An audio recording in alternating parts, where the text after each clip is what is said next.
20 weird facts about Frankenstein, 1974, you didn't know. Before we begin, understand this.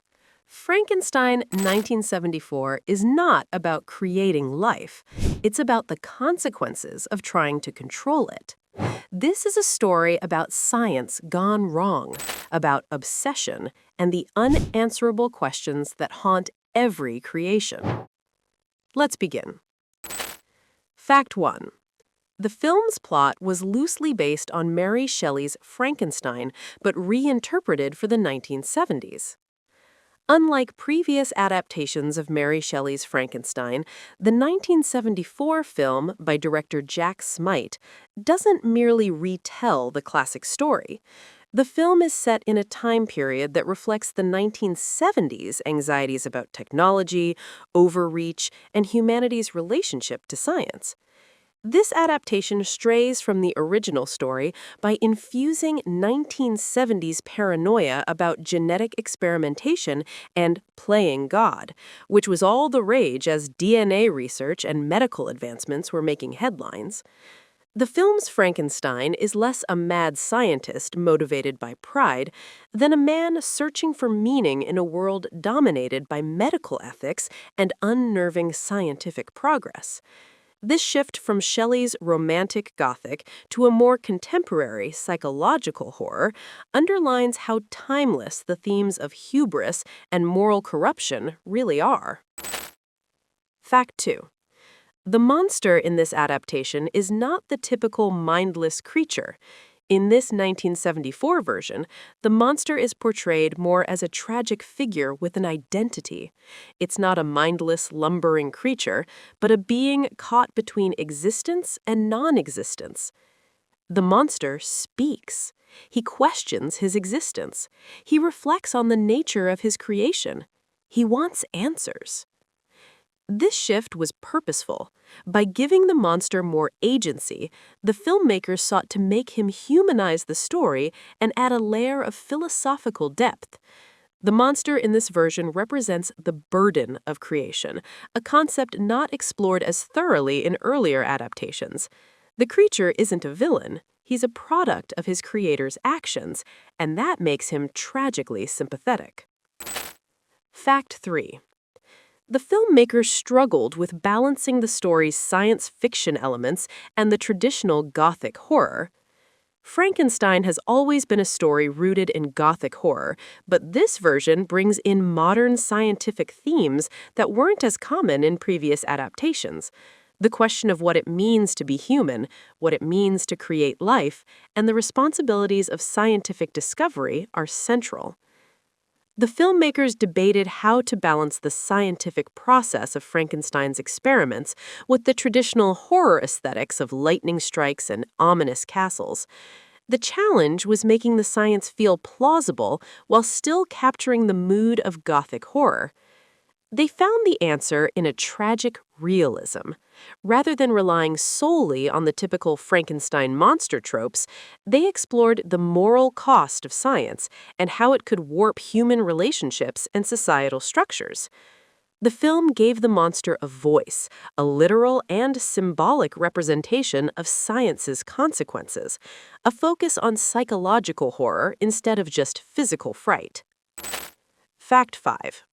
The ending was left open to interpretation, but not without intentional ambiguity. Many of the earlier Frankenstein adaptations ended with the creature being destroyed, vanquished, or killed, but in this version, the film's conclusion is deliberately ambiguous. Instead of seeing the destruction of the creature, the film leaves his fate open. The closing scenes allow viewers to question whether the creature will find peace or if the world will continue to force him into a role of violence and rejection. The filmmakers purposely chose an ending that leaves viewers with more questions than answers, exploring the theme of unresolved guilt in creation. The film doesn't want to offer closure. Instead, it forces the audience to confront the notion that creation can't be undone. Fact 6. The film was originally meant to be a straightforward adaptation of Mary Shelley's novel. However, the producers wanted something more. They sought psychological depth, focusing not just on Frankenstein's obsession, but on the moral questions about creation, the consequences of playing God, and humanity's responsibility towards its creations. The film ultimately shifted direction, drawing inspiration from 1970s psychological thrillers and science fiction films, which were becoming more popular at the time. The decision to focus on the mental anguish of both Frankenstein and the monster redefined the film, transforming it from a simple monster movie into a moral reflection on the nature of humanity. Fact 6. The film was not just about a monster, it was about the scientist's moral dilemma. In many earlier versions of Frankenstein, the doctor is a straightforward villain. He's mad, obsessed, and easily seen as the antagonist. But in this 1974 version, Frankenstein is less a villain and more a tragic figure, driven by his own moral conflict. The film portrays Victor Frankenstein's internal struggle, not just his obsession with creating life, but his recognition of the responsibilities that come with such a feat. Rather than solely focusing on the creation of the monster, the film spends significant time on Frankenstein's guilt, regret, and self-loathing. He's torn between his drive to achieve greatness and the moral cost of his ambition. This moral dilemma makes him human, not just a mad scientist. Fact 7. The film's visual style reflects its theme of internal conflict.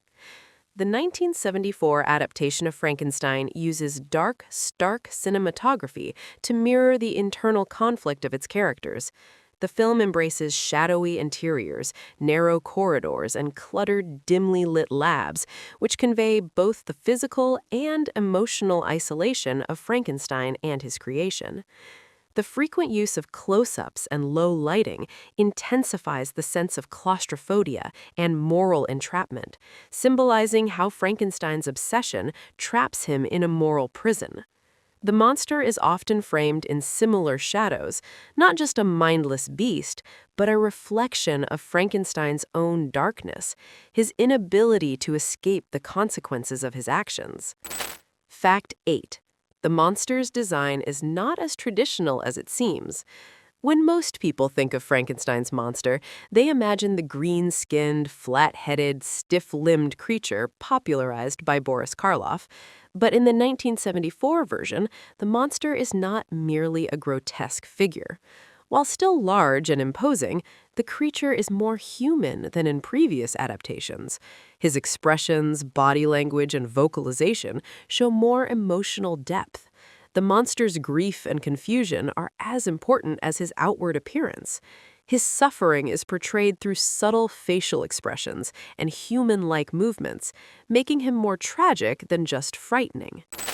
Fact 9. The relationship between Frankenstein and the monster mirrors parent-child dynamics.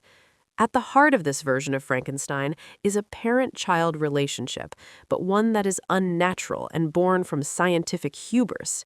The film explores how Frankenstein's refusal to accept responsibility for his creation mirrors the behavior of neglectful or absent fathers.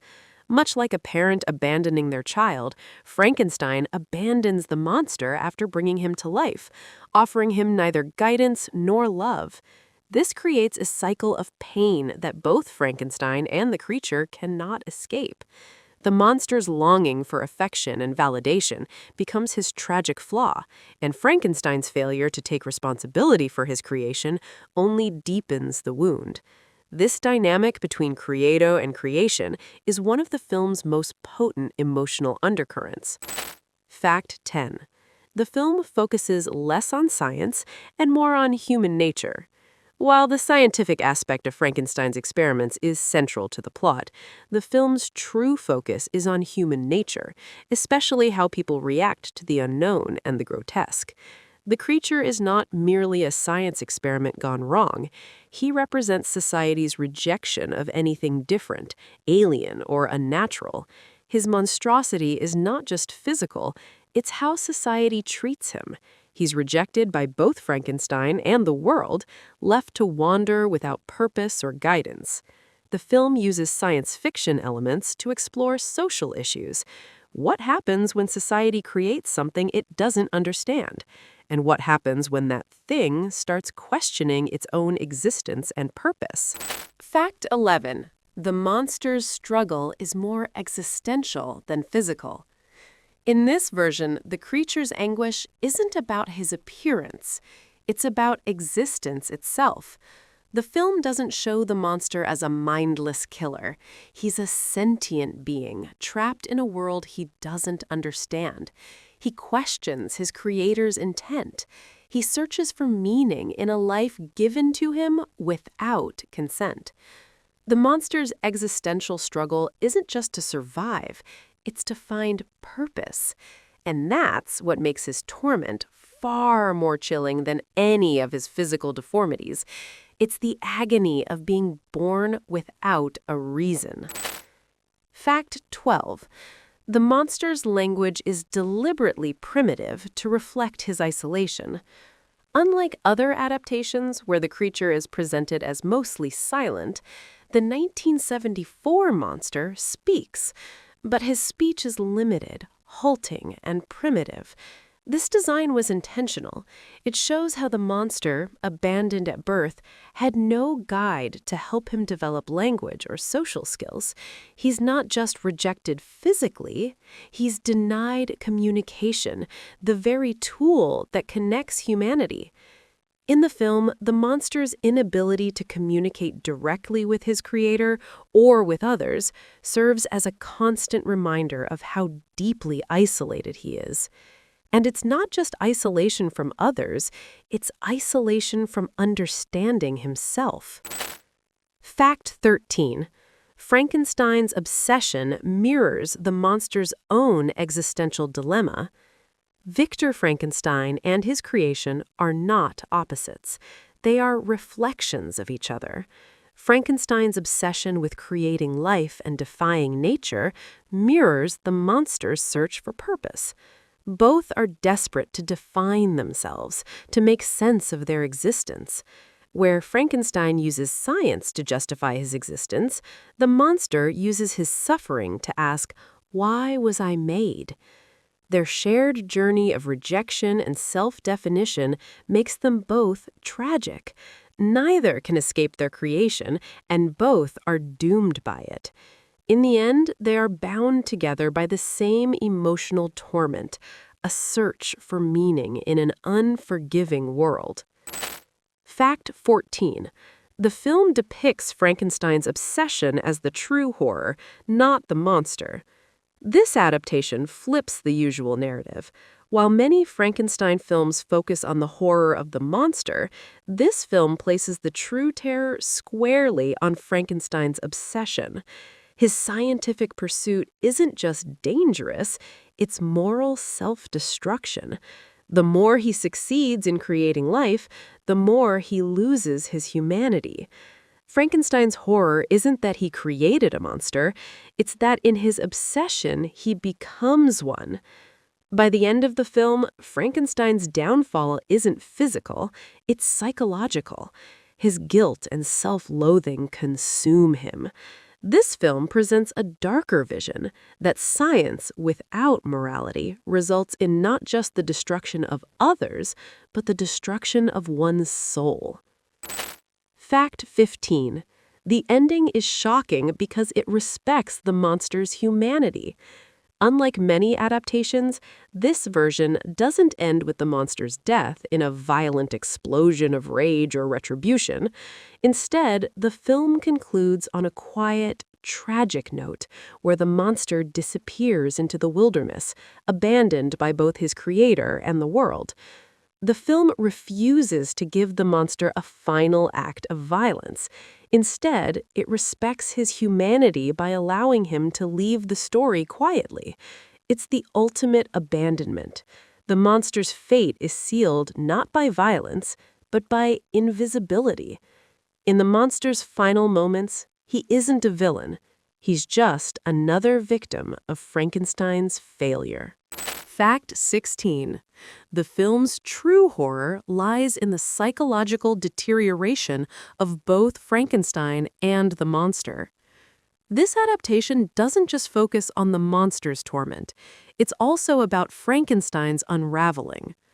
While the monster's pain is clear, Frankenstein's emotional collapse is far more insidious. The film uses his guilt, self-doubt, and denial as a form of psychological horror. Frankenstein doesn't just lose control of his creation, he loses control of himself. The monster is abandoned by his creator, but Frankenstein is abandoned by his own humanity. The more he succeeds in his scientific pursuit, the more he destroys himself. This psychological horror creates an emotional weight in the film. It's not just about the monster coming to life, it's about what happens when science and unchecked ambition disfigure the soul. Fact 17. The film highlights the true cost of playing God. Frankenstein isn't just a man who creates life, he's a man who believes he controls it. That belief is where everything goes wrong. The film makes it clear that playing God doesn't only lead to the creation of a monstrous being, it leads to the creator's destruction. The film doesn't make Frankenstein's actions look heroic, it makes them look fatal. The tragedy is in the inability to stop. Frankenstein starts out seeking knowledge and control, but what he creates, in turn, controls him. It's a stark warning about the dangers of unchecked scientific ambition and the moral limits that should come with creation. Fact 18. The monster's final fate mirrors Frankenstein's. Both are products of isolation. The monster's end isn't just the conclusion of his story, it's the conclusion of Frankenstein's. Both the creature and the doctor are isolated in their suffering. The monster is cast aside by the world. Frankenstein is consumed by self-loathing and guilt. The two figures are linked by abandonment, and neither escapes their fate. In the final moments, the film asks an unsettling question. When you create something in isolation, what do you lose in the process? The monster's quiet departure into the wilderness is the final, heartbreaking realization. Nothing created in isolation can find peace, and neither Frankenstein nor his creation can escape the consequences of their actions. Fact 19. The film's ending is intentional in its ambiguity and silence. Unlike other versions of Frankenstein, this film does not end with a dramatic, bloody showdown. There's no final battle between creator and creation. Instead, the film ends with silence and emptiness. The monster fades into the cold, dark wilderness, just as Frankenstein retreats into his own destruction. The lack of closure leaves viewers with an unsettling feeling of loss, not just of life, but of purpose. This ending avoids heroic finality. The monster is not destroyed in a burst of violent retribution. He simply disappears, because his creation was never meant to have meaning. Neither was Frankenstein's ambition. This unresolved ending echoes a chilling truth. Some actions can't be undone. Fact 20. The truth to Frankenstein 1974 is a story of consequence, not glory. In the end, the true message of Frankenstein 1974 is not about scientific curiosity or the horror of a monster. It's about consequence. Both Frankenstein and his creation are tragic figures, not because they are evil, but because they are both products of their choices. The film suggests that creating life without understanding the weight of responsibility isn't just dangerous, it's soul-crushing. Frankenstein doesn't win, the monster doesn't find peace, and in that failure lies the true cost of playing God, the loss of self. Frankenstein 1974 isn't just a story of creation. It's a story about what happens when we refuse to accept the consequences of our actions. It's about the price of ambition, the moral responsibility of creation, and the danger of thinking we can control life. If this documentary made you see Frankenstein differently, if it left you questioning creation and responsibility, if it stayed with you longer than expected, subscribe now for more deep dive film documentaries that explore the quiet consequences behind cinema's most profound stories. Because the most terrifying films aren't about monsters, they're about what happens when creation is born from ignorance.